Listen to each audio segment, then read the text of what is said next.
Good afternoon, ladies and gentlemen, and welcome to the second day of the Symposium on Multi-Stakeholders Engagement in Forest Protected Area Governance for Conservation and Livelihoods. We are now in the second session of 8 sessions in total that will take place throughout the week until Friday, August 27th. So I hope you will join us for the rest of the week.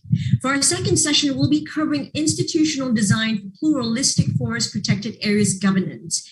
In pluralistic governance, we have several stakeholders, including both state and non-state actors. In order to work together in a multi-stakeholder setting, we need appropriate rules and regulations, which are known as institutions. These institutions guide us on what to do and how to do. For this theme, our speakers are going to be drawing examples from South and Southeast Asian countries. Now, ladies and gentlemen, please note that after all our speakers have presented, there will be a live Q&A segment. So kindly pose your questions on the platform and our speakers will try to answer all of them if time permits.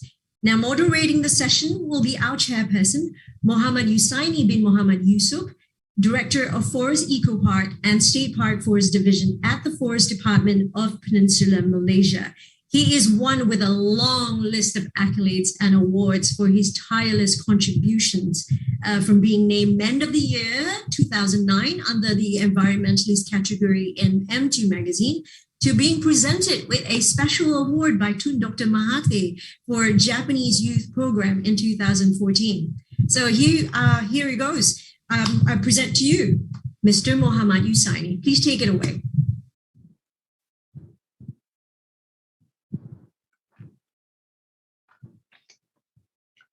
Hey, hello, Vanessa. Thank you, Vanessa. I appreciate the introduction. It's great to be speaking with you. Assalamualaikum warahmatullahi wabarakatuh, and good afternoon, ladies and gentlemen, distinguished guests and fellow speakers. First and foremost, I would like to welcome all the participants to the session 2 institutional design for pluralistic forests or protected areas governance. So my name is Muhammad Yusaini bin Mat Yusuf. I'm Director of Forest Eco Park and State Park Forest Division, Forestry Department of Peninsular Malaysia. I will be chairing this session, which will run from 2 p.m. until 4 p.m. Before we start this session, I will like to congratulate Malaysian Nature Society, University of Nottingham, University Putra Malaysia, and all the associate for organizing the symposium on multi-stakeholders engagement in forests or protected areas governance for conservation and livelihoods. Ladies and gentlemen, today we are grateful to have 4 honorable speakers in session 2 with term institutional design for pluralistic forests or protected areas governance that will be talking and share some of their talk and finding related to our topic this afternoon. This session will be divided by 4 talks, and every speaker will have about 10 minutes for their presentations. The question and answer session will begin after the last presentation, and I believe we have adequate time for the Q&A. To get the ball rolling, I'd like to introduce our first speaker, Mr. Professor Abdul Subhan Malik. Sultan Malik from Forestry and Wood Technology Discipline, Kulnaha University, Bangladesh. Professor Abdul Subhan Malik is currently working as professor in the Forestry and Wood Technology Discipline at Kulna University of Bangladesh. He received his Bachelor of Science honors degree in Forestry from Forestry and Wood Technology Discipline of Kulna University, Bangladesh in 1977, following which he secured Master of Science degree in Tropical Forestry from Faculty of Forest Science and Forest Ecology, George August University, Göttingen, Germany in 2003, and his PhD in Marine and Environmental Science from Faculty of Science, University of Ryukyu, Okinawa, Japan in 2012. Professor Malik started his earlier career as Assistant Conservator of Forests in Bangladesh Forest Department in 1999. He left Bangladesh Forest Department job and joined Forestry and Wood Technology discipline of Khulna University as lecturer in October 2004. He was subsequently promoted to the position of an assistant professor in 2006 and associate professor in 2009. Since 2014, he has been serving as a full professor in this same academic unit. In his career, Professor Malik published over 20 research articles in reputed national and international peer-reviewed academic journal. His research adopts an interdisciplinary approach drawing from social and biophysical science to address various pressing forest management issues in Bangladesh. Today, Professor Abdul Subhan Malik will be talking on assessing good governance in protected areas, co-management, a case study in the Sundarbans mangrove forest of Bangladesh. Without further ado, respect Professor Abdul Subhan Malik. The floor is yours.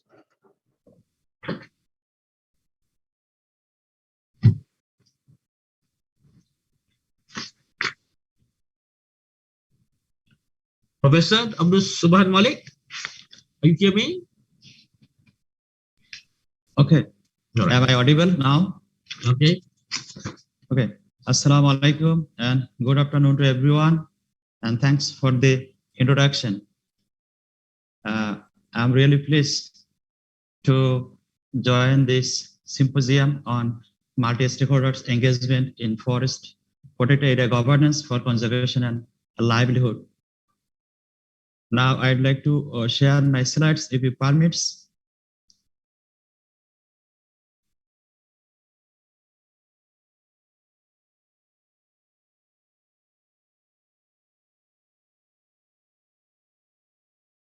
Is it visible, my slide? Yeah, we can see your slide. Okay, that's good. Today, I'd like to talk on assessing good governance in protected area co-management, a case study of the Sundarbans mangrove forest of Bangladesh. There have been a growing recognition that the protected areas, be it mangroves or terrestrial forests, play a critical role in conserving biodiversity and securing the livelihood of local people. However, the establishment of protected areas has often failed to achieve the conservation outcome and sustain the livelihood of the local people due to the pure ecological focus and less recognition of the indigenous people and local people's right as well as practices. Even local peoples were not adequately consulted during protected area establishment as well as management. And given the failure of unilateral and conventional management approach, co-management approach has emerged as an alternative toward a transformation from conventional custodian system to a more participative management regime. The co-management of the protected areas, that means a protected area in which the power and the responsibilities are shared between the state and the non-state stakeholders in resource management. You know, Bangladesh Sundarban, this is the largest mangrove forest, an important socio-ecological system where people and the nature have had integrated relationship. And this forest has traditionally been managed for more than a century for conserving and protecting its resources. However, the state-led command and control approach has been unable to achieve the conservation outcome as well as secure the livelihood of the local people. In order to address the shortfall of the traditional forest management approach, Bangladesh Forest Department has adopted co-management policy programs in the Sundarbans in 2008, and it became effective in 2010. In the Sundarban, now there are 4 co-management committees are existed in the impact zone of the Sundarban, and these committees are responsible for overall governance as well as management of mangrove protected areas. However, we have limited research on how good governance is maintained as well as practice in co-management arrangement in the Sundarbans of Bangladesh. Therefore, an attempt has been made to investigate the possible level of good governance in the mangrove protected areas.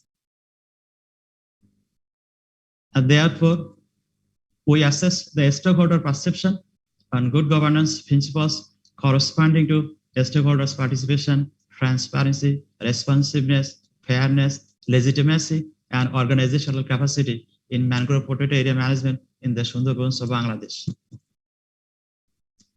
The method that we adopted in this study, first, I'd like to talk about the study area a bit. The Sundarbans mangrove forest. You can look at this figure. This is, as I already mentioned, our largest mangrove forest, and this mangrove forest has an exceptional biodiversity. Also, it's sustained the livelihood of million people, and due to its outstanding biological value, it is considered as wetland of international importance, as well as it is designated as World Heritage Sites by UNESCO in 1997. And this is the testimony how the Sundarban, given the international importance. From the Sundarban, we collected data from 4 administrative ranges that we can see here: the Burigwalini, Norian, Chatpayan, Sharon Khola. Now I'd like to talk about the co-management structure in the Bangladesh as well as particularly in the Sundarban. In the Sundarban, there are three tiered co-management structure that are existed, and at the base of this structure, co-management structure, you can see the Village Conservation Forum, that the mangrove dependent people and the mangrove surrounded people form this Village Conservation Forum, and that are usually established at the community level. And the next tier is the people's forum, representative from the Village Conservation Forum form the people's forum. These people's forums are responsible for awareness building among the local people for the conservation of the resources, as well as ensuring people's participation in the planning and implementation of the programs. And the overarching structure of the co-management, that are the co-management general committee and co-management executive committee. These committees are represented by the state actors as well as non-state actors. State actors usually are from the government agencies, and non-state actors from the civil society, peoples from community, petrol group, indigenous community, forest resource users. And particularly for the Sundarban, the registered fishermen and the non-wood collectors are exclusively included in the co-management executive committee in the Sundarban. Now I would like to talk about the analytical framework that we adopted in this study, forest protected area governance. This is the interaction between the structure, process, or the tradition that determine how the decisions are made, how our decisions are implemented, as well as how the citizen say about their opinion in protected area management. In the literature, several modes of governance are existed. For example, governance by government, private governance, governance by communities and indigenous people, and shared governance. Shared governance, this is the focus of our study, the sharing of power and responsibilities between the state and non-state stakeholders. And in the literature, there are several ways to assess the governance of the, particularly the mangrove protected area governance. And in this study, we considered 6 governance principles like stakeholders, participation, transparency, responsiveness, legitimacy, fairness, and organizational capacity. And these are the most frequently used governance principles in the forest and protected areas. And in this study, we selected 36 indicators to assess the governance of the mangrove protected areas. Now the data collection and analysis technique in this study, we adopted the mixed research method, including a structured questionnaire survey, key informers interview, and focus group discussion. And for a structured questionnaire survey, we interviewed 135 respondents, and to identify the respondent, we use snowball sampling technique. Because we don't have a complete list of the participants that are involved in the co-management activities. To assess the respondents' response, we use 5-point Likert scale, and for data analysis, we use median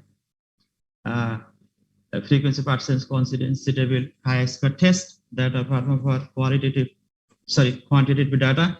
And for qualitative information, we interviewed 11 key informants, as well as we conducted 4 focus group discussion. And this qualitative data that are used as a supplementary to triangulate the information that derived from the quantitative information. Now I'd like to talk about the result from our study. Stakeholder participation. This is the key of all developments, and stakeholder participation. These are the most frequently used governance principles in the environmental governance arena.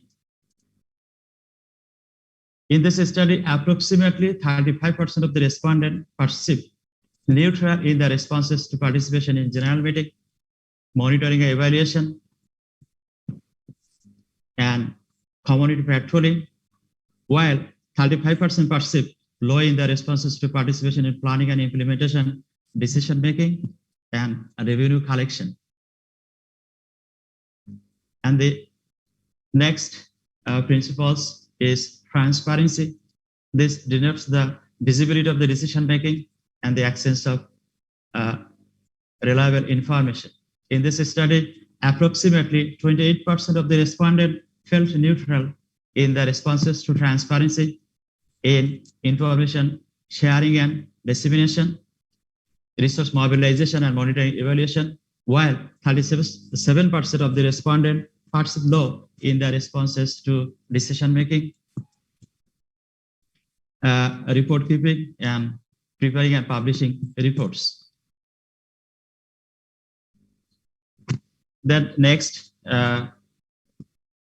principles is responsiveness. Responsiveness occurs when the particular authority, particularly the CMO, serve to all the stakeholders, and it builds partnership as well as reduce distrust among the stakeholders. In this study, approximately 26% of the respondents noted neutral in the responses to responsiveness, CMO, response to complaint, CMO, response to grievance and solve it, CMO engaged marginalized stakeholders as well as reduce distrust, while the 37% were in low in the responses to CMO.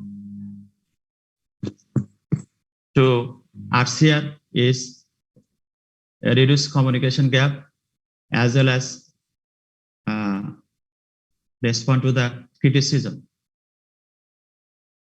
Legitimacy, this refers to the acceptability as well as justification, the shared rule by a community. In this study, 35% of the respondents regarded neutral in the responses to legitimacy of management organization, have legal authority, freely accept the CMO, and CMO act with integrity, whereas nearly 40% viewed in their responses to CMO act with legal authority, are fully accountable, and have cultural attachment to that area.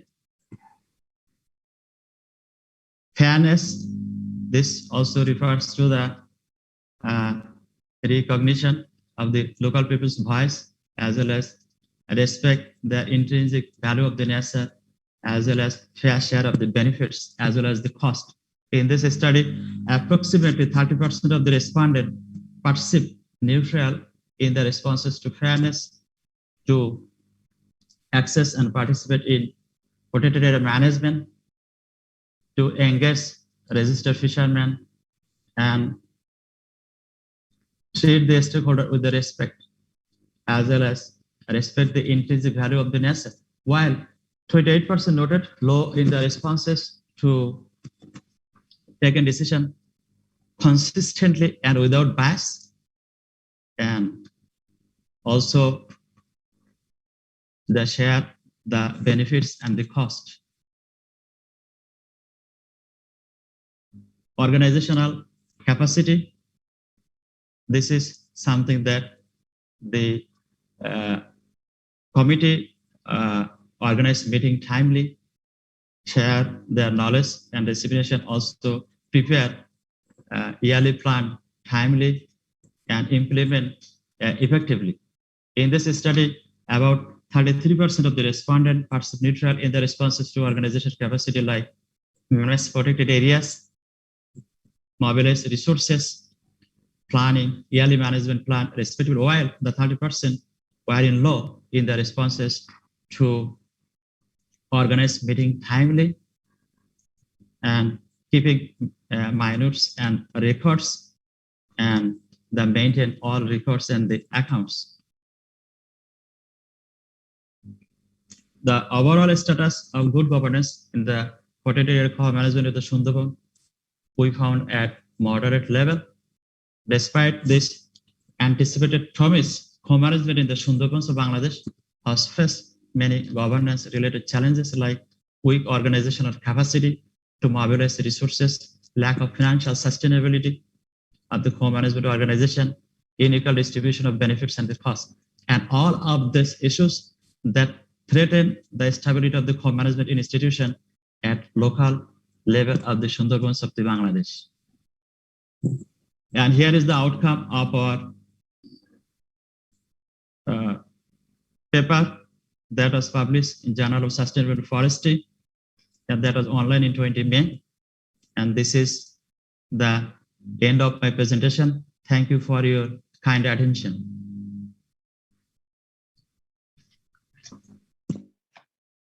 Thank you very much, Professor Abdul Subhan Malik, for the outstanding presentation. If I may summarize, Professor Abdul Subhan Malik has pointed out the issues that threaten the stability of co-management institutions at the local level in the Sundarbans of Bangladesh, which are, number one, is weak of organization capacity to mobilize resources, lack of financial sustainability, co-management organization, and unequal distribution of benefit and cost.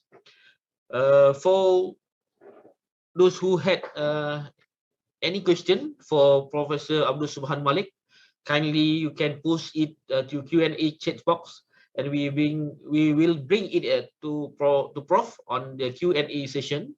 So thank you. So next, moving to our next speaker, I would like to bring front Mr. Mat Jahingir Alam from University of Nottingham, Malaysia. Mr. Mat Jahingir Alam is a PhD research student, 2018 to current, at University of Nottingham, Malaysia. He has obtained degrees from University of Chittagong, Bangladesh, Bachelor Science Honors in Forestry in Kunnak University, Master Science in Forestry, and Edinburgh Napier University, UK, and UK Master Science in Conservation and Management of Protected Area. Mr. Mat Jahingir Alam is a professional forester working as a Deputy Conservator of Forests at Bangladesh Forest Department. He started his career as an Assistant Conservator of Forests in 1994. During his service, he was involved in planning and implementation of numbers of community-based forest management project in the major forest type, for example, hill forests, coastal mangrove and plain land forests, as well as co-management of protected areas of Bangladesh. During his PhD studentship, he published one book chapter and one research article in a reputed international peer-reviewed academic journal, in Journal of Sustainable Forestry. His research interests are in community-based forest management, forest ecosystem restoration, and evaluation of ecosystem services. Mr. Mat Jahir Alam will be sharing with us today regarding to an institution analysis of multi-stakeholders engagement in peatland forest governance in Peninsular Malaysia. Mr. Mat Jahir Alam, the floor is yours now.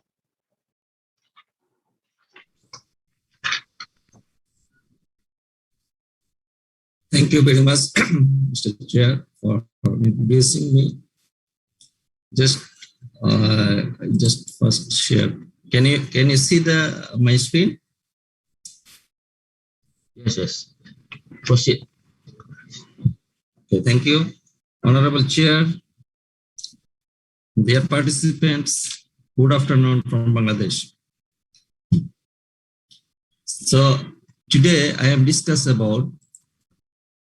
Sorry.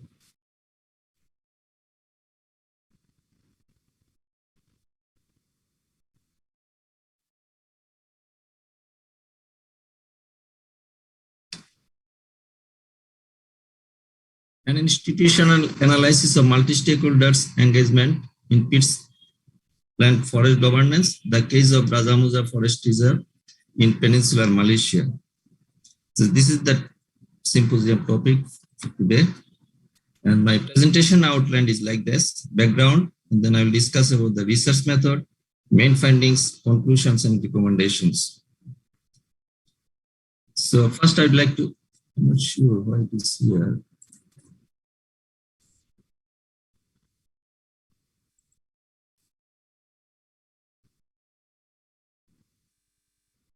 Sorry for interruption. So what is peat swamp forest? Peat swamp forest is a waterlogged forest growing on a layer of dead leaves and partially decomposed plant materials up to 20 meters thick. It generates many ecological and human welfare services like water storage and flood regulation, carbon sequestration and storage, habitat of many rarest and endemic species, and livelihood support to many local communities. So PSF cover, if you look at the map here, you can see this is the global context. Peat swamp forest is available both in temperate and tropical region. It covers about 3% of the world's land area. But in Malaysia, it is about 7%.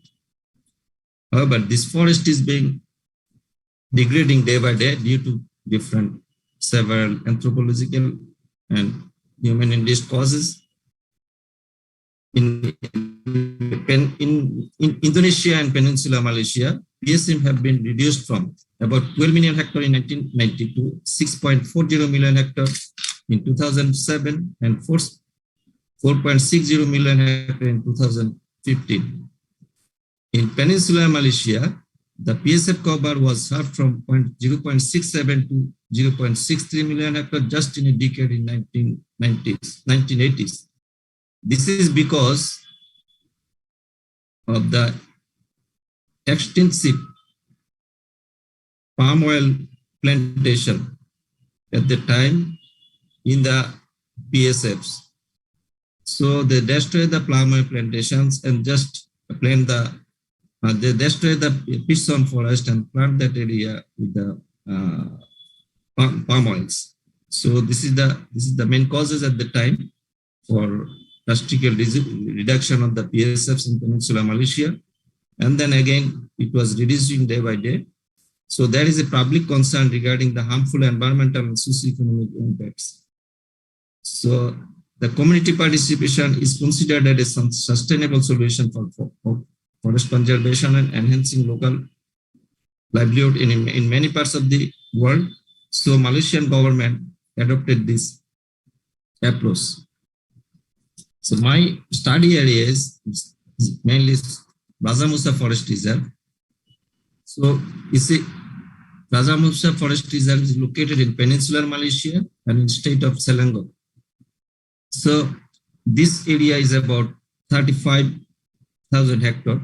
This total area is about 35,000, designated as forest reserve in 1990. This forest has been degrading for the last more than 50 years due to the commercial logging and then drainage, fire, encroachment, agriculture, oil palm clay and sand mining.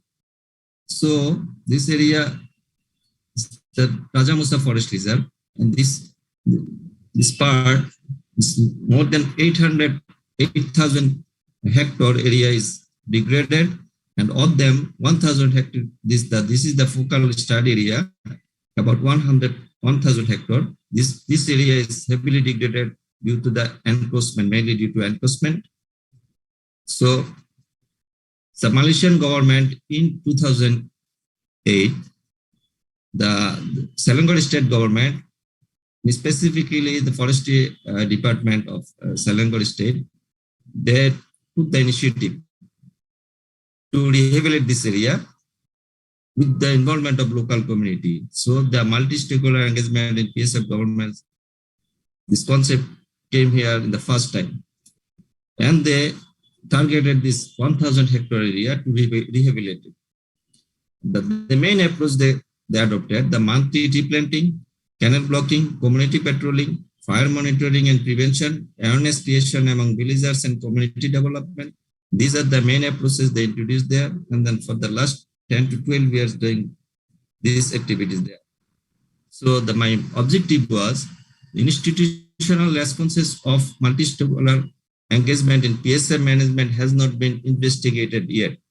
So how the multi-stakeholder this multi-stakeholder engagement in the PSF restoration program are working, we just look at this. So the study aimed at to explore the rules in use that influence actors' involvement in PSF management and to elicit the interaction of different actors who are sustainable conservation and rehabilitation of PSF in Raja Musa Forest Reserve. So I use the analytical framework, which is Institutional Analysis and Development Framework, devised by Ofstrom, 1994.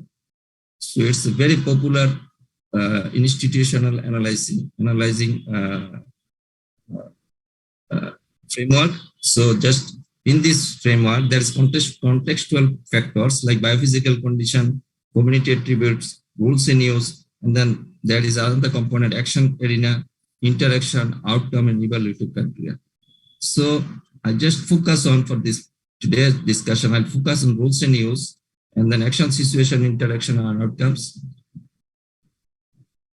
So I collected data on the participatory rural appraisal method. We conducted a stakeholder workshop in where about 49 participants were present from different departments, from professionals from different departments like government, NGOs, and then local community, local formal and informal leaders,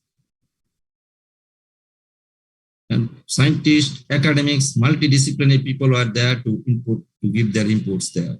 So I also done 4 focus group discussion and 5 key informant interviews and 200 semi-structured interviews with the local people. So data I collected mainly on the rules and use, actors, roles, interaction, and outcomes.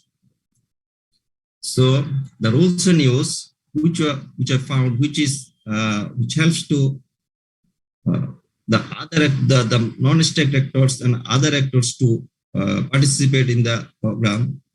Multi-stakeholder, there are some international policies or strategies which enables the local people and other stakeholders, non-stakeholders to participate in the conservation program. This international level, there's ASEAN management strategy. On national level, the forest policy on biological diversity 1998, national action for peatlands. And the state level, the integrated management plan for North Selangor peat swamp forest.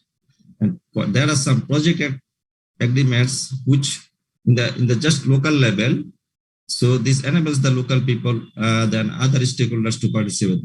So number one, ASEAN peatland forest projects, such CPET project, and the agreements between GEC and SSBC. GEC means Global Environmental Center. It's a very renowned NGO. And then agreement between SSFD, so Selangor State Forestry Department, GEC and Kuala Selangor District Council and Sintabri Foundation. Memorandum of Understanding between Selangor State Department and GEC. So we got about 44 actors who are actively involved in the activities. These are, among them, we got 7 categories of core actors, and then there are some support actors. The core actors were district and range of forest office, the local level forest administration. Number 2, other government departments. It includes fire and rescue department, land department, and the number 3, Global Environmental Center, which is the NGO, prime NGO who work there.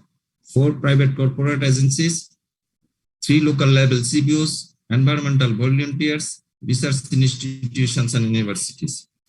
So the actors actively involved in the rules. There are several governance tasks people are performing there. This multi-stakeholder, this non-stakeholder state actors and government actors, they actually work in the action areas in the planning process, the implementation, maintenance, finance, coordination, and monitoring. So if you look at this, you can see that local forestry administration is actively participate in the planning, implementation, and maintenance process. But their role in other areas is very minimal. Other government administrative government departments, they have very rare role in planning and operation, and other parts they have actually no role. The GEC, the NGO, they are very significant. They play very significant role, and the active in almost all the government tasks. So the local people, which is local community-based organization, they actively participate only the implementation stage. But in some part in the monitoring, they help to monitor. But in the other governance, they have actually no role. The private corporate agencies, they mainly involved in the financing, and the other things they have actually no other areas, they have not too much contribution. So for environmental body of volunteers who are from different schools, colleges, universities, and then from local communities or corporate agency staffs, they are volunteering these activities. So they only contribute on the implementation stage. The university, research institute, universities and institutions, we saw that in Rajamusa Forest Reserve, many universities are working there in different dimensions. So here I am showing you the action situation. This is the color denotes the action situations, the planning, implementation, maintenance, coordination, and monitoring. And then dot lines, these dot lines, the color denotes the planning, implementation, maintenance, finance, coordination, and monitoring. And the dot lines and solid line denotes the frequency of interaction. So the solid line denote the frequency, they interact frequently, and a dotted line, the occasional interaction between the actors. So if you look at this, you can see the planning in the planning stage, only forestry department and NGO, they are actively involved here to interact each other. Both horizontally, this is horizontal, the local level, and then this is the state or state level. So this the local level in the Raja Musa Forest Reserve, they work here, the 7 categories of actors, they work here, and the NGO, the Global Environmental and District Forestry, they are very active in the planning. They interact with each other, but the others, they have no interaction actually for planning. In implementation, they interact in all the actors, they interact. The black one is implementation. So most of the interaction is going on the implementation stage. And there is some, for finance, you can see the finance, GEC interact with the private corporate agencies. So, and then other parts, Bomba sometimes come here, the fire and rescue department, sometimes they come, they help to monitor, they have to fire control or training, give the training to the local people. So they're sometimes involved with the interact with the local people and others. So in other areas, coordination, if you look this is the coordination. This is also GC play the prime role here. And they interact with all the actors, but there is no interaction among them. You cannot see there. So this is the situation. So based on this interaction, there is some outcomes. Number one, emergence of a complex multi-stakeholder governance, establishment of strong collaboration among several actors, local CBOs engaged with environmental and livelihood development trainings, with development agencies and grant capture, noticeable ecological vegetation cover, water table, fire incidents improved of the PSF. There is also some limitations of this organizational structure, the limited local participation in decision making, dominance of GEC and SSFD, Selangor State Forestry Department, insufficient socioeconomic activities, inadequacy of permanent institutions. So based on the outcomes and the limitations, I have some recommendation. Number one, reformation of the existing organizational hierarchy to position CBOs under core actors to interact directly with RFO and DFO. This is local level forestry department. Community development through continuous government support. Number three, formation of new policy to include local community and PSF management. As these are the rules in that are existing there, is very temporary in nature. So we suggest to form new policy to include local community PSF management. So this approach can be applied in other parts of the country and elsewhere. So this is the end of my presentation, short presentation. Thank you very much for your patience. Hello. Thank you very much, Mr. Mat Jahir Alam, for the astonishing presentations. Mr. Mat Jahir Alam had shared with us of 7 co-actors categorized with district and range forest officer, others government department, Global Environmental Center, GEC, 4 private and corporate agency, 3 local CBOs, environmental volunteers, research institutions, and universities. And the role of each category in governance task has been stated clearly and detailed. Once again, thank you, Mr. Mat Jahir Alam, and all questions to Mr. Mat Jahir Alam will be reverted to him in Q&A session. Now, ladies and gentlemen, I would like to call upon our next speaker, Dr. Mat Wasiul Islam from Forestry and Wood Technology Discipline, Khulna University, Bangladesh.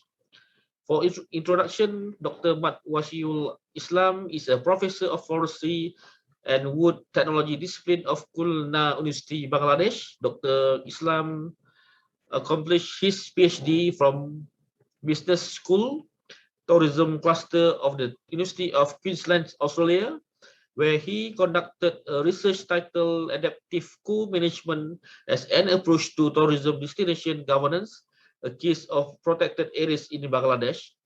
Before his PhD, Dr. Mat Wasiul Islam completed his second master's in forest and nature conservation, minor in leisure, tourism and environment from the Wageningen University and Research Center, the Netherlands. He has done his first master's and bachelor science from forestry and wood technology discipline Khulna University. He has working experience in Bangladesh Forest Department, where he was involved in several research projects on nature-based tourism and wildlife management. His research interests include participatory protected areas management, governance, social learning, nature conservation, nature-based tourism, and coastal area development. Dr. Islam is involved in various volunteering activities to create awareness on border environmental and its conservation. Today, Dr. Mat Wasiul Islam will deliver his presentation on co-management organizations as innovative governance structure for managing the Sundarbans mangrove forest. Without further ado, Dr. Mat Wasiul Islam, the floor is yours. Thank you very much, Mr. Chairperson, for the outstanding introduction of me. I'm overwhelmed. So I have shared my screen. I'm wondering whether the screen is well visible from your end or not.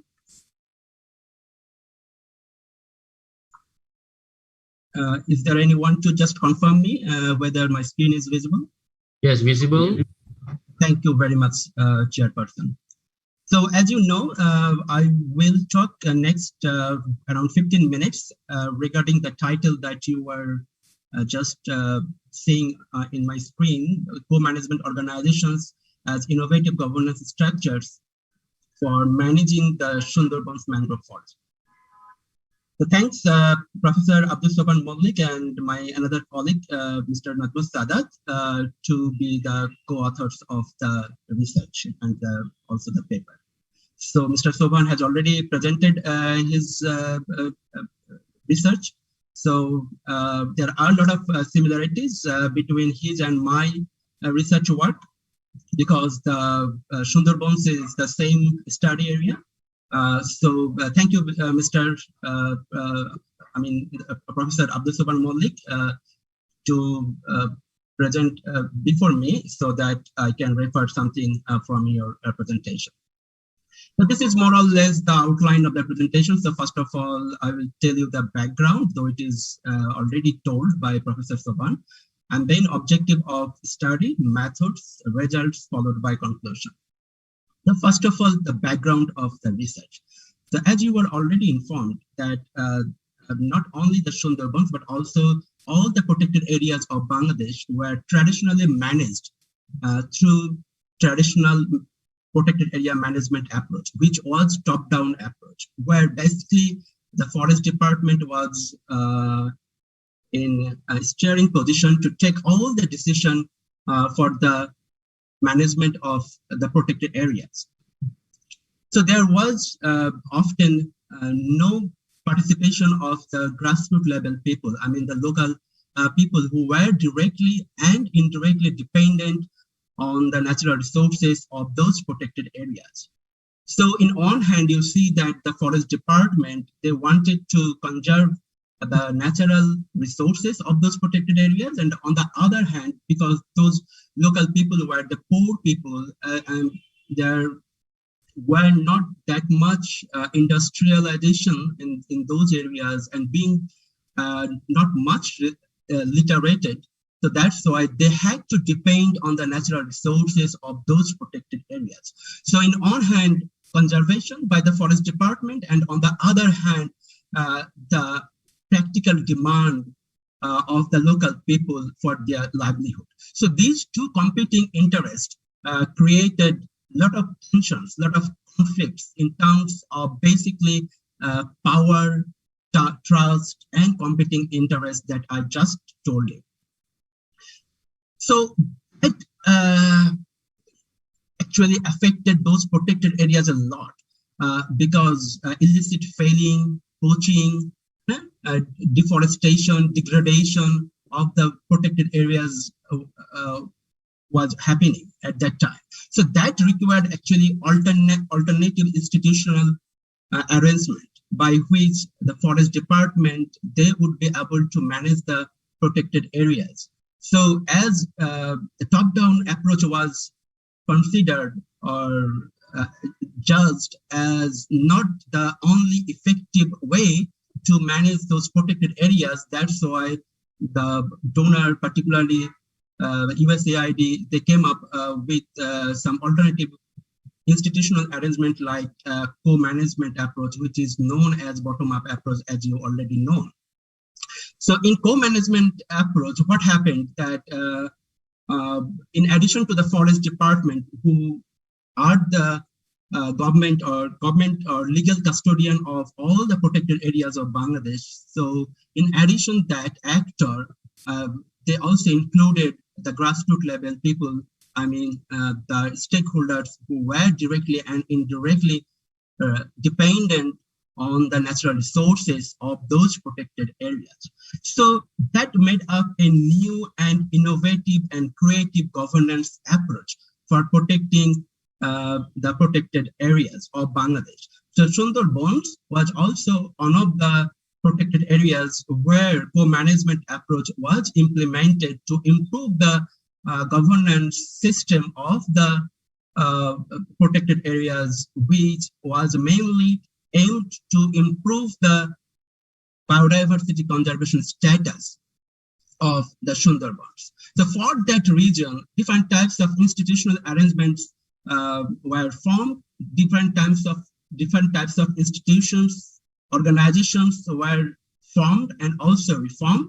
Okay, so co-management organizations was one of such organizations under this type of institutional arrangements. So my research is focused to assess the performance of these co-management organizations, which is acronymed as COMOs here, in managing the Sundarbans mangrove forest.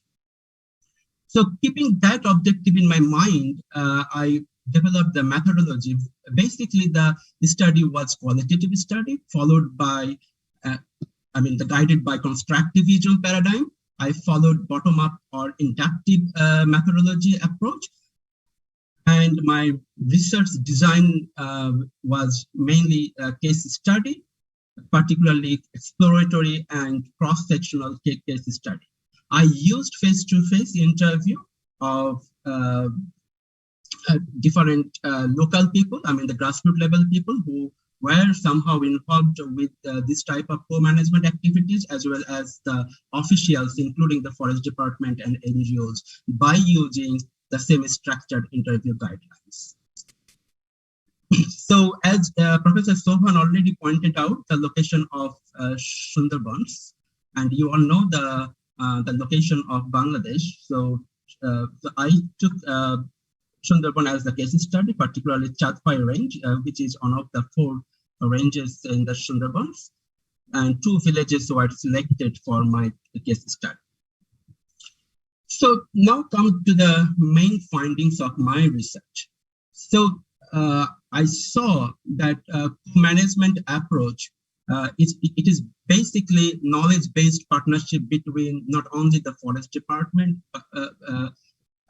but also with the other stakeholders like the local people, the NGO, the donor. So different types of private to international, private to government, they were coming up together, they were sitting together and to discuss a lot of things for the betterment of the protected areas. So actually, the literature also highlighted that the co-management approach is knowledge-based partnership. So basically, this is a partnership approach where different types of stakeholders, they discuss together, they sit together for the betterment of the protected areas. And the co-management approach, it is the main driving forces for this type of partnership, where the local people, not only the local people, but also they are supported by a forest department, some NGOs, some private organizations, and also the donor and consultants. So they encompasses diverse stakeholders, but basically they are the local people who were supported by the other different stakeholders that I just named right now. So these are the platform discuss various issues of the protected areas, and it created the opportunities to overcome different types of traditional or as usual management problems or challenges that the local people faced. That's why they had antagonistic relationship to some extent between the local people and forest department. But nowadays, due to those co-management approaches, as different stakeholders, they came up together to discuss together. They are sitting together in a table, like a round table, and whatever are needed, they can discuss face to face. Okay, but before the co-management approach, actually the local people, they tried to escape from the forest department people or any other government people because they thought that they will be arrested because they are somehow dependent on the natural resources of the Sundarbans. And mostly they were illegally dependent because legally there were few opportunities to go and harvest the natural resources. So you see that the relationship between the government and the local people were very much antagonistic. So animosity was there, but gradually with the passage of time, the situation is getting better just due to creating the platform which is called co-management organizations. But even though this is not very, a romantic scenario to change the whole scenario of the Sundarbans for managing the Sundarbans and for conserving its resources. However, there are different types of social, cultural, economic, environmental, and institutional challenges that creates different modes of complexities and uncertainties, which are completely different from the challenges or uncertainties which were existed before starting the co-management approaches. So what are those challenges? Because now you see that this is the transition zone between the traditional protected area management approach to co-management approach. So a lot of local people, even though the grassroots level, the grassroots level forest department employees and some of the NGOs, they were not that much clear to understand the concept and the essence of the co-management approach. So misunderstanding or lack of understanding, or I would say insufficient understanding regarding co-management approach was one of the challenges. Stakeholder conflicts, though we are trying to solve the conflict between the forest department and the local people, but even though a new dimension of conflicts has been arised, which are seen within local people, within forest department people, and also between forest department and the local people. There are also different types of governance challenges because not all the co-management organizations or stakeholders are equally transparent, are equally, accountable to each other. They don't participate in their activities as they are supposed to. So that's why it also created new types of governance challenges. There should have a lot of community development activities under co-management activities, but in practice, we didn't see all those different sorts of community development activities that deprived the local people, and that also created impediments for improving their socioeconomic status. That's why it also, forced them to be dependent on the natural resources as it was. And the role of stakeholders, because there are, you see that starting from the private stakeholder to national and international stakeholders, there are so many different stakeholders, and the roles of stakeholders, the interaction responsibilities of those stakeholders are not that much very clear, particularly for the grassroots level people. So these were some of the main challenges right now of co-management approaches, also the co-management organizations. However, the attitude of the local people is changing. Also, the attitude of the forest department is changing, but it takes time. it takes time to change their attitude due to the legacy of traditional or top-down management approach that I have already told you. The people of forest department, they are changing, but the main problem is their permanency. I mean, whenever they are experienced to work in a place for 2 or 3 years, then they are transferred to another area, and the new staff just incorporated in the co-management arrangement, so that lacks, I mean, the inconsistency from legal perspective and from institutional perspective. Conventional mentality of forest department, that means the lack of commitment. It is also, it was also observed at that time from respondents' perception that some of the forest department officials' mentality was not pro co-management approach. Political commitment, there were a lot of political people, they were involved in co-management general committee and executive committee. So their commitment was really, really important, and it was mixed experience. According to the study, some political people, they are committed to introduce co-management approach and to support co-management approach, but that was not that much romantic in a sense. And insufficient capacity building and financial support. So it actually required a lot of financial support, a lot of loans, a lot of bond or financial guarantee or institutional support, training for the local people so that they can do many alternative income generation activities to reduce their dependency on the natural resources of the Sundarban forest. But actually it was not happening that much. And illiteracy and unemployment, that I already told it, it is the as usual problem for all the protected areas in Bangladesh, not only the Sundarban. So that's why a lot of new job opportunities should be created. The illiteracy problem should be eradicated, right? So that the local people, they can do something else other than depending on the natural resources. So there are some quotations. I'm not reading out all those quotations, but as you can see that one of the local respondent responded like, as there is trust among the members, so still co-management committee exists there. There are some debates to take a decision, but eventually we can have decisions and solutions through such interactions. That you see that trust is building up. There's a trust between the local people, trust between the forest department and the local people. So that was the main driver actually to become the co-management approach successful as an alternative governance approach in the Sundarbans.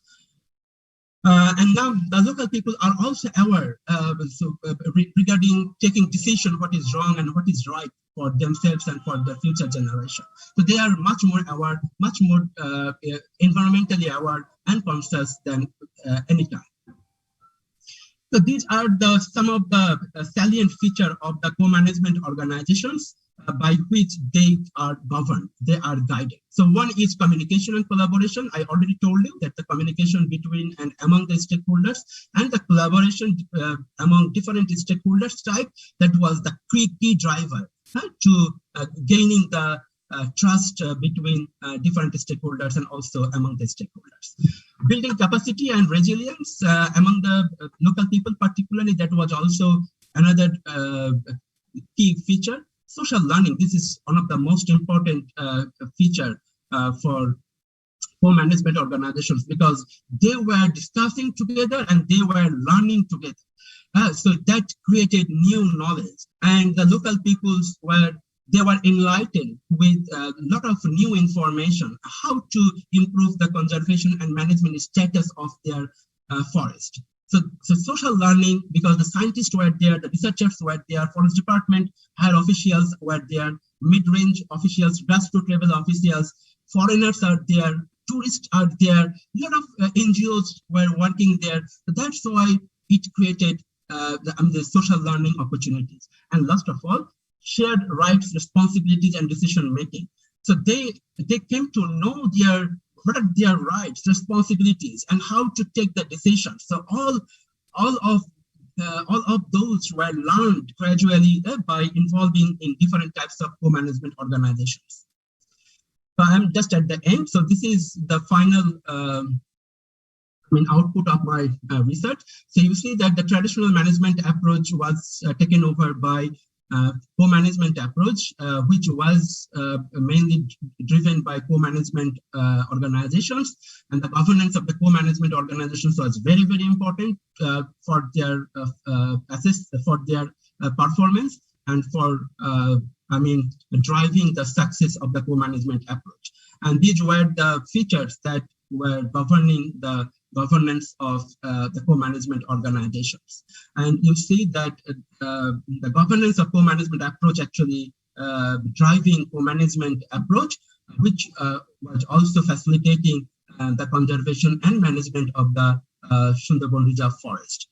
But we have already discussed the challenges of the co-management approach, and that those challenges were also affecting the conservation efforts of the Sundarbans. But if the governance features can be well practiced, if we can manage those co-management organizations better, then those challenges of co-management approach and the co-management organizations will be resolved gradually, or at least reduced, to make the co-management organizations more functional and to enhance the functionality of the conservation and management efforts of the Sundarban Reserve Forest. This is the final slide. I'm wondering whether I'm taking a lot of time or not. Chairperson, just warn me if I take a lot of time. And so you see that from the findings from the presentation, co-management organizations, they can be treated as the new powerhouse. And they are changing the governance structure and the management process of the Sundarbans from tradition to innovative. It also increased in the environmental, educational and awareness, particularly for the local people. It built a better relationship between the stakeholders, particularly the local people and forest department that I highlighted several times in my presentation. And the social learning opportunities were created by which they were learning a lot. And that learning was actually maturing co-management approach towards adaptive co-management approach and community-based management approach. And it also improved the protected area management approach, the Sundarbans protected area management approach, and it also facilitated the empowerment of the local people, particularly the women. But I just repeating that it lacked capacity building initiatives and the financial assistance for the local people. If it could create more impacts if there were more alternative income generation opportunities and capacity building initiatives that could improve the management and conservation efforts of the Sundarbans better. So that's all from my end. Thank you very much, Chairperson, and the audience who listened to me. Thank you for your great attention. Thank you. Over to you, Chairperson. Okay, thank you very much, Dr. Mat Wasiul Islam, for the interesting presentation. Dr. Mat Wasiul Islam just now has had elected us with the co-management organization in conserving the Sundarbans mangrove forest. Once again, all the questions will be put forward in Q&A session. Thank you very much. Last but not least, I would like to call our final speaker, Professor Mangala D'Souza. Professor Mangala D'Souza is Senior Professor, Department of Agriculture Economic, Faculty of Agriculture, University of Ruhuna. A bit background introduction. Professor Mangala D'Souza received his PhD from University of Tokyo, Japan. He also was conferred Master Science from Wageningen Agriculture University, the Netherlands, and Bachelor Science from University of Paradise, Sri Lanka. So, in his career, Professor Mangala D'Souza published over 150 publications, including books, chapter, and research papers, etc. He's attended more than 80 international conferences and visiting 38 countries. This afternoon, Professor Mangala D'Souza will give us a brief on forest-based ecotourism in Sri Lanka, a review on state government, livelihoods and forest conservation outcome. Ladies and gentlemen, please welcome Professor Magala D'Souza. This floor is yours.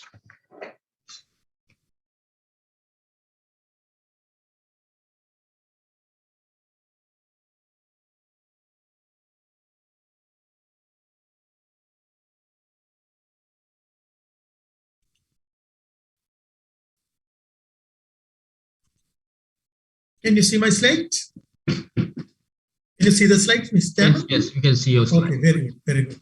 Thank you, Chairman. Ladies and gentlemen, good afternoon, everybody. Let me to talk about forest-based ecotourism in Sri Lanka, a review on state of governance, livelihood, and forest conservation outcomes. Talking about the background,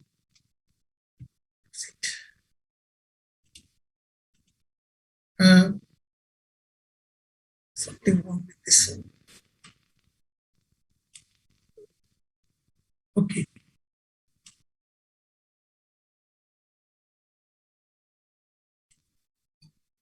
Right. Talking about the background, forest-based ecotourism, as you all know, involves sustainable forest management, conserving natural environment, and providing benefit to the local people. Sri Lanka has developed forest-based ecotourism because of we have inherited diverse forest, wildlife resources, and rich cultural heritage. And visitation of 1.4 million local and 0.8 million foreign ecotourists in 2016 has been recorded. So, ladies and gentlemen, let me talk about my studies. Study has identified forest-based ecotourism destinations, analyzed the experience of good governance, evaluated enrichment of local livelihoods, examined natural resource conservation, revealed other side of the ecotourism, and suggested policy for sustainable development.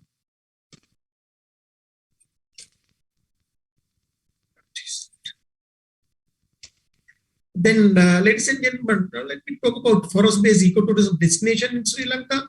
Sri Lanka has national parks and sanctuaries, which is used for the ecotourism. The protected area covers 13% of the land area of 8,500 square kilometers. 26 national parks over 5,734 square kilometers. Those provide sanctuary to variety of endemic trees and flowers, birds and animals, amphibians, reptiles, and insects. You can see that to develop national parks. So these are the national parks and natural reserves distributed across the country in Sri Lanka. Then species diversity and the endemics. Here you can see the flora and fauna, indigenous plant species, vertebrate species, invertebrate species, and the endemic plants and flora and fauna. Then the next important destination is rainforest. Rainforest covers 2.1% of the land area and harbor 60% from 306 threatened and endemic species. For example, Singaraja is a UNESCO Natural World Heritage Site and Biosphere Reserve. The other one, Knuckles, declared National World Heritage Site in 2000, facilitate mainly the research and environmental education. Then the conservation forest trials, 45% of the natural forest reserves for protection and conservation purpose. For example, Kanneli and Galkiria come the community managed forest-based ecotourism, foreign funded project. Then Vadaruppa, it's a community-based ecotourism project by Biodiversity Conservation Society. The other one example is Palattava, Bundala, and Nilvala community-based ecotourism projects handled by Sri Lanka Ecotourism Foundations. The other type is wetland sanctuaries. 41 wetland sanctuaries sites identified for ecotourism, mainly for swamp and mangrove vegetation, facilitate swim farming, water sports, and seafood restaurant. For example, Muthurajavilla is a popular water sport destination, and Anavilundava is very famous for bird watching location. The other one is indigenous operated ecotourism ventures. The Vedas from 6th century BC, inhabited forests are extinct. Ecotourists visit Vedas to study their way of life. Ecotourism project in Dambana with native traditional forest. You can see in this one picture. Then, ladies and gentlemen, talking about the good governance, structure and integration, government agencies, Department of Wildlife Conservation and Forest Department with outside facilitators manage national parks, nature reserves and sanctuaries. Community-based ecotourism project, for example, run Patwala linked with Ministry of Tourism, Sri Lanka Ecotourism Foundation. Then Forest Department tourist clusters, for example, establish Ecolodge, visitor interpretation centers and research stations in Dinyaya. The other one, the key stakeholders, for example, Muthurajavela Wetland Sanctuary linked with the Central Environment Authority, Wildlife Department, Sri Lanka Tourist Board, and community-based organization of CBO. They operate within their administrative and business boundaries.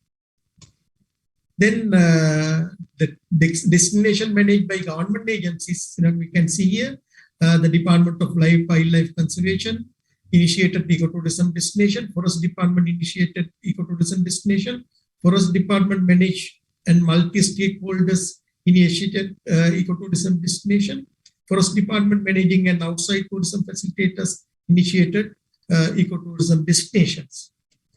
Then talking about the involvement and management, Sri Lanka Tourism Board categorize stakeholders as business community, the operators, investors and developers, and visitors, the local and foreign tourists, host community, residents, and government agencies, Forest Department and the Wildlife Department.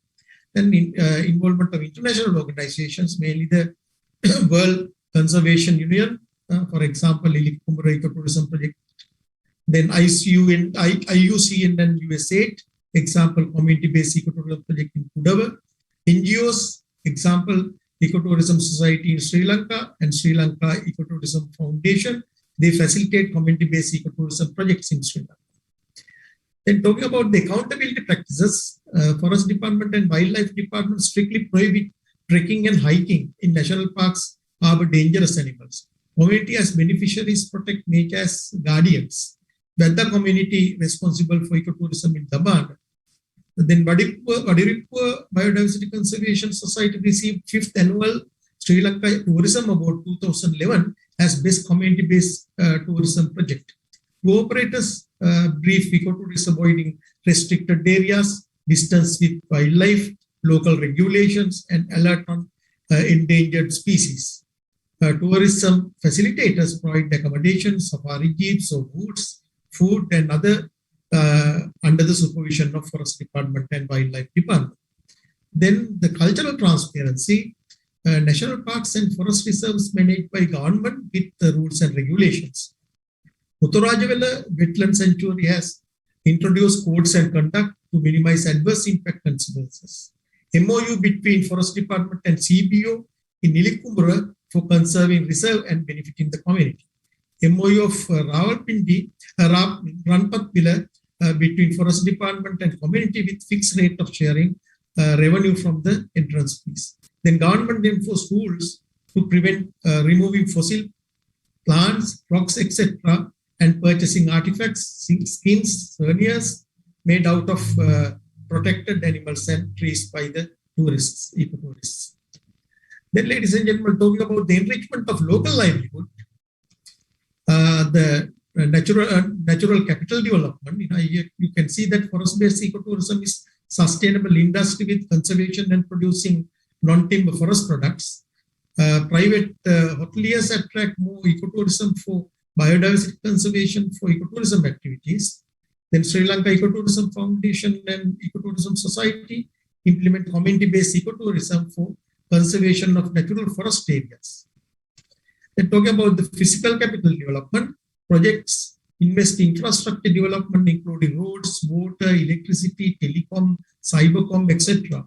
Ecotourism Foundation contribute 30% of revenue from community-based ecotourism for enhancing facilities. Ecology operators invest for infrastructure facilities in their destinations. Then social capital development. Socio-economic development of rural communities is primary objective of Sri Lanka Ecotourism Foundation and Ecotourism Society. They offer jobs to community through ecotourism practices. Ecologists provide indirect employments, outsourcing transport facilities, local food, and other product and services. Here you can see in these pictures. Then the financial capital development, Ranpathila ecotourism project spend 70% of the entrance fee to finance community activities. For example, the other example is household in Ilikumbura sell local food and supply meal to the forest department lodges. Dambana, the market cultural performance, handicrafts, honey, and indigenous medicine. Then here you can see that number of visitors and revenue from the visitors of the conservation forest.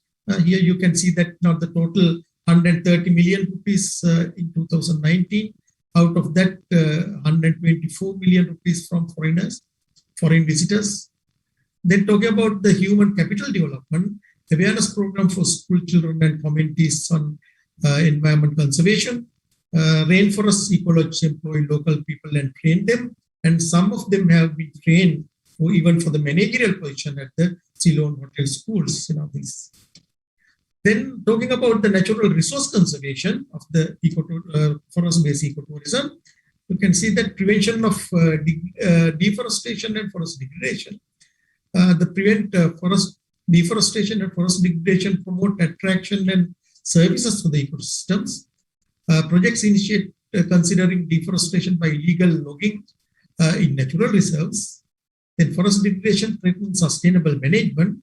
Therefore, for example, CBO with Forest Department in Ilikumbura protect the Knuckles range from the forest deforestation, rainforest.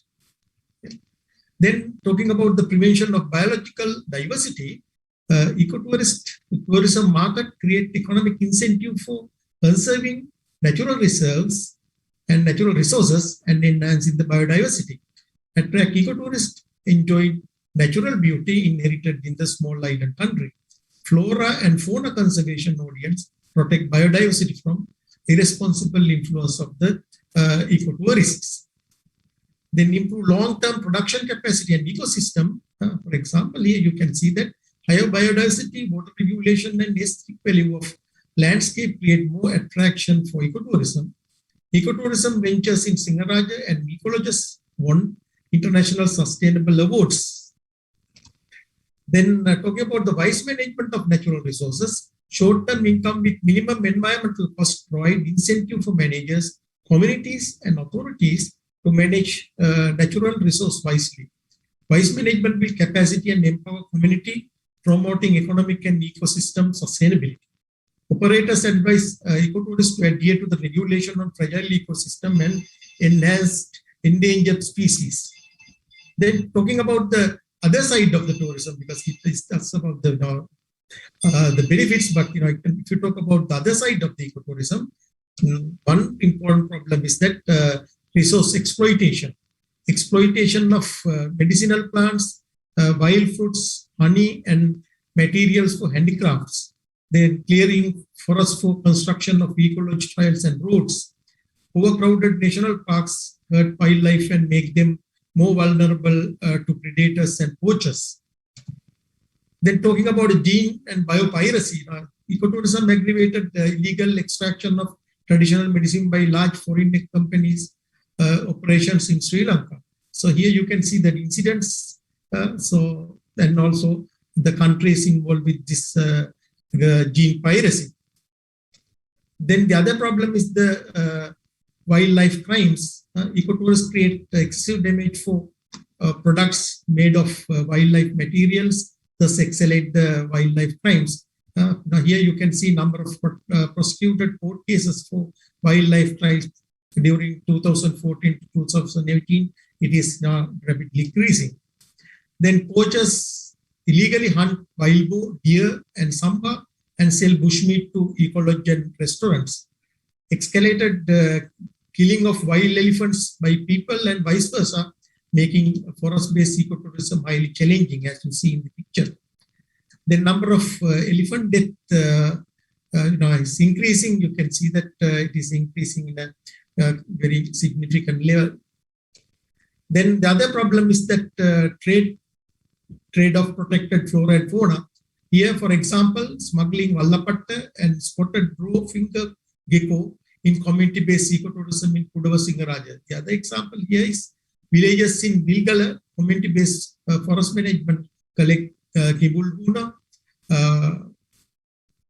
Valkalvincha, Ratu Omarika, and Gebidu roots. So these are some examples of the protected flora and fauna trade. Then, ladies and gentlemen, let me talk about the policy for sustainable development of ecotourism, forest-based ecotourism in Sri Lanka. The first important thing is that the reconceptualization of the forest ecotourism, because different stakeholders can conceptualize and implement ecotourism concept differently. Ecotourist dissatisfaction as concept of the practices different from the global context is the serious issue now. Almost priority in conceptualizing of eco values should be given for the environment protection. Ecotourism should also be focused on generating benefits for local community and satisfaction for the visitors.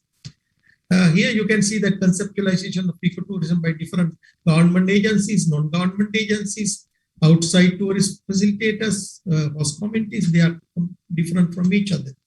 Then talking about the development of scientific and systematic development process up to international standard to conserve nature, satisfy ecotourism and benefit to the communities required. Then responsible marketing strategies and standard practices would determine satisfaction of the visitors. Empirical investigations required for filling research gap between policy issues and the management strategies. Use information technologies and marketing through custom relationship management techniques are required. Then setting appropriate code of ethics and conduct. Compliance to ethics and code of conduct guideline would assure quality control mechanism and practices of sustainability. Policy and legislation should address negative impact on natural environment and social cultural setting. Policymakers have to analyze gap between ecotourism and mass tourism to eliminate the greenwashing. The private operators and community should be educated to perform ecotourism in mutual benefit manner. Then finally, let me make conclusions and policy implications. Forest-based ecotourism, particularly community-based ecotourism, is an ideal tourism enterprise in Sri Lanka. Good governance with popular participation in accountable manner under transparency promote greater potential for future prospects. Forest-based ecotourism enhance rural livelihood, providing range of activities and develop livelihood capitals, particularly social, financial, and human capitals. Forest-based ecotourism important means for natural resource conservation, preventing deforestation and forest degradation, and preservation of biological diversity. Wise management, improving long-term production capacity, become increasingly critical for sustainable tourism development. And resource exploitation, gene piracy, wildlife crime, and trade of protected flora and fauna should be addressed by appropriate policy, regulation, and law. Conceptualization, scientific and systematic process, and code of ethics and conduct knowledge to be developed. Value creation from emerging relationship and integrating of experiences would improve image and competitiveness of the ecotourism industry in Sri Lanka. Ladies and gentlemen, thank you very much for your kind patience to listen to my presentation. Thank you, Chairman.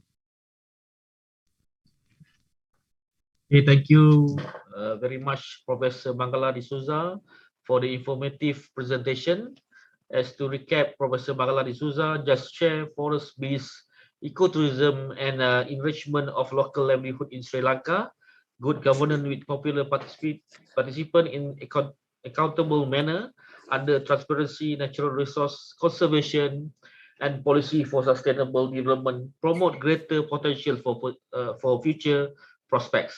Yet again, if you all have any question, feel free to drop the Q&A chat box, and we will bring it to speaker in the Q&A session. Okay, ladies and gentlemen, we have come to finish all the presentation this afternoon, and we will be moving to our next agenda with Q&A session. We have retrieved some of these questions, and I believe the secretariat had select and list question accordingly, and we tried to accommodate all the question, but bear in mind our limitation always at the time. So we have about 30 minutes, 30 minutes for this Q&A session. So may I start for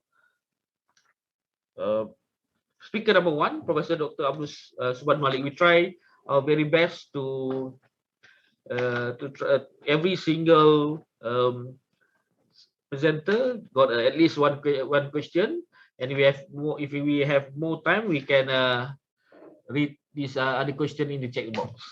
So the first question for Professor Dr. Abdul Subhan Malik. Yeah. What are the common weakness encountered throughout this implementation of the co-management in Sundarbans? Maybe we can add on another one. What will you recommendation to be ensure long-term involvement of local community, indigenous or participant in this protected forest? Okay, thank you very much.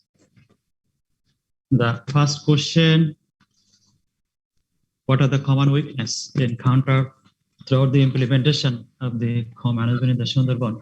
Professor, hold on. Can Dr. Subhan, the fourth speaker, Dr. Yes. Professor Mangla, can you end your presentation? Hello. Hello, Professor Dr. Mangla. Okay. Yeah. No, Yeah. okay. Thank you. Okay, speaker number one, you may proceed. Yeah, the first question was, what are the common weakness encountered throughout the implementation of the co-management in the Sundarban? You know, Forest Department is the legal custodian of mangrove protected area of the Sundarban, and local people have given some sort of right as well as responsibility as per the protected area co-management rules. And still, this protected area co-management challenges many governance-related issues. For example, as per protected area management rule, there is a provision to distribute the benefit among the stakeholders, particularly co-management committees. But still, it is perceived that the unequal distribution of benefits and costs still existed in the protected area co-management in the Sundarban. I think this is the main weakness. The benefits are still not equally distributed among the stakeholders. There are also other weaknesses. For example, the limitations of the co-management approach, like this co-management approach are usually practiced based on the development project. When the project was over, the benefits also over. So this should not be the case. It should be sustainable. The benefits that comes from the natural resources, it should be sustainable. But it is still not sustainable because it is dependent on the project-based incentives. Therefore, it is still struggling for the sustainability of the co-management in the Sundarban. I think this is my answer for the first question. All right, thank you very much, speaker number one. So we go to second speaker, Mat Alam. For your information, Mat Alam, I'm the man who lead the enforcement in Raja Musa Forest Reserve on this 4th of December 2008, and all the forestry departments of Selangor had done a great job to solve the encroachment before the NGO come in to help for awareness and restoration program. So the question is, how do you identify the local forest administrations like the DFO or this Selangor State Forestry Department? Very minimal rules in coordination. Can you can you please explain to us? I could not hear you because of the interruption, maybe. Okay. All right. Okay. Once again, for your information, Mr. Mat Jainalam, I'm the man who lead the enforcement in Raja Musa Forest Reserve last 2008. Yes. Okay. And all the forestry department Selangor had done the great job to solve the encroachment problem before the NGO come in to help for awareness and restoration program. Yes. Okay. Refer to your previous presentation. How do you identify the local forestry administrations? Very minimal rules in coordination. Can you explain to us? Because thank you very much for your question. It's a very vital one. Their rule, I explained that their rule is in them. There are 6 governance tasks we identified there, but there is very prominent in the planning. The planning in the planning stage, that rule is very prominent, and the implementation as well. But in the other parts, the finance mostly comes from the CRS and the donations from other donor agencies. So although there is a project, some projects they're working there. So these are the things they are going on. So there is 6 governance tasks. So their role is in three they have prominent role there, but in 3 they have actually the minimal role I found there. This is my answer. Okay, thank you very much, Mr. Mat Jainalam. So next to the third speaker, Dr. Mat Wasiul Islam. Are you hear me? Yes, please. Okay, all right. My question: why do you consider co-management organization as an innovative governance structures? Can you explain? Thank you very much.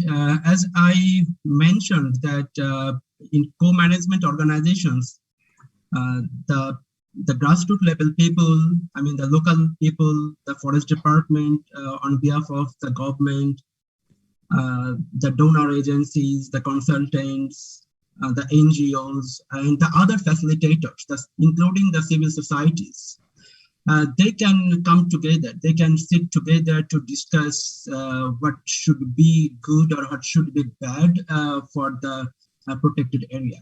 So you can see that it created a new form of platform where different stakeholders can gather together to discuss together depending upon the challenges, the complexities, and the issues, which was absent before introducing the co-management approach under the traditional management approach.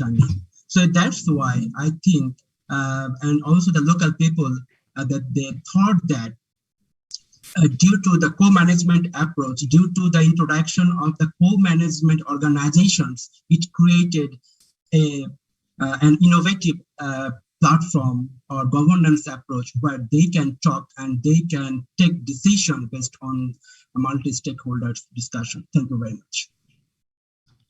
Okay, thank you, the speaker.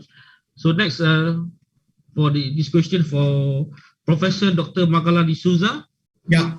Are you hear me? Okay. Yes. So what are the main reasons for the dominance of governments agencies in the governance of the forest-based ecotourism in Sri Lanka? Yeah, the main reason is that the government agencies control 98% of the forest resources in Sri Lanka since British colonial rules. But although the modern type of social forestry concept has been introduced during 1980s, good forest governance has yet to be properly developed. The other problem is that public-private partnership in forest management is still under the discussion level with some trials and errors, practical strategies. Indeed, we have to have a appropriate governance mechanism to develop, to make awareness, promote attitude and change behavior of the government agencies, entrepreneurs, forest dwellers, visitors, general public, and other stakeholders before transferring the use of rights of the forest resources. That is now must for the improvement of the governance mechanism. Thank you. Okay, thank you for your answers. Okay, we back to the first speaker. This first speaker, I check this Professor Dr. Abdul Subhan Malik. Yeah. What? Okay, Subhan Malik. Okay, what will your recommendation to be ensure a long-term involvement of the local community or indigenous participation in the co-management of protected forests? What about assuring sustainability of the corporate funders and government funding? This question goes to Professor Dr. Abdul Subhan Malik to answer. Okay, thank you for the question. As I mentioned earlier, the Forest Department is the legal custodian of mangrove protected areas, and local people just given some sort of power and responsibility to conserve and protect the mangrove forest as per the mandate of the protected area management rules. Local level institution, for example, the co-management executive committee, people from village conservation firms that were formed at the range level. However, the village level institution, particularly the VCF, is still struggling with the conducting meeting less regularly and difficult to create AIGA for the forest dependent people. And again, I mentioned earlier that to create alternate income generated activities, these are the project based, dependent on the project. When project is over, the benefits over. Instead, there are some opportunities that I want to recommend. The institutional capacity of the co-management that need to extend it, as well as also need to have financial sustainability of the co-management organization, not based on the project only. Need some local resources that they can maintain the sustainability of their own institution. Also need to create alternate income generator activities in the impact zones in order to reduce their dependency on the forest resources. And also, this is the crucial one that we need to maintain to ensure the benefits that derive from the ecotourism as well as non-forest product need to be equally distributed among the stakeholders. And that could be the measures that will promote the sustainability as well as its ultimate goal of co-management in the Sundarban. Thank you very much. Okay, thank you for your answers. So next, the second question for the second speaker, Majahir Alam. What is the best way or best method to make sure the local community is with us towards sustainable conservation and rehabilitation in the Raja Musa Forest Reserve? So, thank you. Well, you know, this is Raja Musa Forest Reserve is a very big area. It's about 35,000 hectare areas covered. There is 4 villages adjacent to this place. The Raja Musa, Bestrijaya, Sritiramjaya, and Sungaseri. Sungaseri is very important for, you know, this the ecotourism, domestic ecotourism is there, but it's far from 30 kilometers away from the Raja, actually the highly degraded area, community where the community forestry is going on. So it's not feasible to introduce ecotourism here. So it's better to go for indirect, not direct, indirect benefits, which can provide the peace swamp forest. You know, peace swamp forest is very important for water, and then for agriculture and for oil plantation. So the adjacent people can benefit from this. You can introduce here payment for ecosystem services. So the local people can gain some revenue from there, and then you can share there. So this is the one way. And then another way you can introduce here, you know, the world level, the peace swamp forest is very important. because of carbon sequestration. So it's stored carbon. So if the international level, if you connect someone or the READ Plus or something like that, you can gain some, for restoring this forest, gain some revenue from there, and you can distribute to the local people. So that's how you can support these people, from the Bastrija people and the Rasamusa people who are actually trying to get the land for their oil palm plantation. So this is the thing you can do in this area, and the other things you can do, that some small business can be introduced there so that people can gain from this. Ecotourism is not feasible, I think, in this area. So that's the thing. That's the way you can think about this, and then you can develop the local community like this, and then their involvement may be much better because of their gaining something through ecosystem service payment, RED Plus, and some small business opportunities, but creating some revenue for them. So this is my answer. Is it okay for you? Thank you for your answers, second speaker. So now I can see in the chat box, this question goes to Professor Dr. Mat Wasiul Islam, related to ecotourism. So ecotourism activity, example, like forest runs are becoming increasingly popular, but having hundreds of people stomping through forest is not good for the ecosystem. How do we ensure low human impact when managing forests via ecotourism? Can you please answer, Professor Dr. Wasiul Islam? Yes, please. Thank you for the question, who asked the question.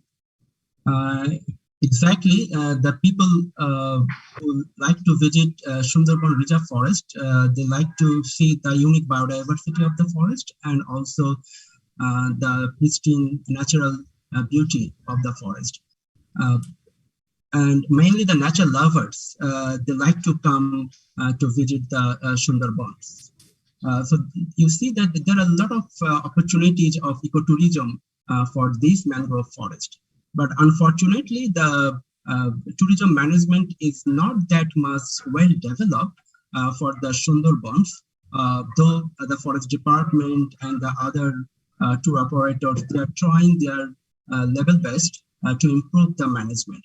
And co-management approach has created that platform to improve the tourism management system of the Sundarbans. Now the question is how? I have responded to some extent in my presentation that due to co-management approach and due to the introduction of different activities like environmental education activities, awareness building activities, and capacity building activities through different types of training, campaign for the local people, particularly for the co-management organization participants, tour operators, forest department people. So you see here that those people, they are becoming more pro-environmentalist, and they are becoming more aware regarding the environment, which was absent before introduction of the co-management approach. So if we can conduct all those activities, initiatives in the Sundarbans, then it will increase the knowledge and environmental awareness level, particularly for the tourists through the tour operators and tour guides, particularly the local tour guides. And that will also reduce the traditional dependency of the local people on the natural resource of the Sundarbans by engaging themselves in different types of alternative income generation activities like local tour guide, as I mentioned, through introduction of local accommodation like the homestay, by introducing local tour operators, or by introducing any type of economic activities which are eco-friendly, and which can entertain the local people and entertain the local culture and heritage to the tourist, irrespective of the nationality of the tourist. So by those way, if we can manage these stakeholders, then the mass tourism of Sundarban can be transferred to nature-based tourism or ecotourism or maybe community-based tourism, and still a lot of things to do, but the things are changing, gradually changing. The scenario is becoming, more friendly. So hopefully, if we can use some technology, some tools, and if forest department is well equipped to manage tourists, because forest department is the main, the legal custodian. Okay, so they are the actual custodian of the forest. So if they are committed and they are equipped, they are well capable, then it's just a matter of time. Thank you very much. Okay, thank you very much for your answer, Professor Dr. Maghmasul Islam. Yeah. So, this time is for the final question for the Q&A session. For the Professor Dr. Magala D'Souza, this is interesting question for you. The ecotourism management seems going well. How does the management react to the pandemic COVID-19 in the term of the numbers of visitors nowadays? The ecotourism is becoming much more popular in Sri Lanka, and a lot of tourists, as I show you, that local as well as foreign tourists are increasing. Number of visitation is increasing, and also the people together with the government and the private sector, particularly the community, they are involving in promoting this ecotourism. And also because that on one hand, it's a type of natural capital development, because that is the culture, the people, community, they want to show that they are going to protect their environment and the forest, because people love that. On the other hand, the people like that social capital because the local level support for the ecotourist, for example, like indigenous medicine, then local culture, all these are the other attractions to increase the visitation. I think so. Then we need some, the policy level interference, policy involvement is a must in order to make the ecotourism much more popular. For that, we have to think about something, lack of public awareness, active community participation, establishment of rules and regulation, strict law enforcement mechanism in Sri Lanka. Those are not enough to increase the visitation. And also we have to change the attitude of all the stakeholders involved with ecotourism, from the open or market economy to the green economy. That is a must now for the promotion of ecotourism in Sri Lanka. Do you understand? Do you got my points? Okay. Answer your questions. Thank you very much for your answer. Our last speaker, Professor Dr. Professor Dr. Magala D'Souza. Okay, I think we already nearly 8 minutes to 4 o'clock. Ladies and gentlemen, we have come to the end of the session. Before I hand over this session to the host, Miss Vanessa, I would like to congratulate all the speakers for very entertaining session today, and all the audience for the participating this symposium. I hope our involvement today can contribute to knowledge sharing and harnessing ideas regarding to institutional design for the pluralistic forest or protected areas governance. Thanks again for joining us today, and this floor is yours, Miss Vanessa. Thank you, Muhammad Yusaini, for chairing the session. It was an amazing session indeed. So hopefully everyone will have gained quite a lot of insights. A big thanks to all our speakers for sharing all your knowledge, and also to our participants for all your invaluable questions. So that concludes our second session. I really look forward to seeing you at our third session that will begin in an hour's time at 5 p.m. later. In our third session, we will cover the topic of actors in power in forest protected areas management. So I'll see all of you shortly. Thank you.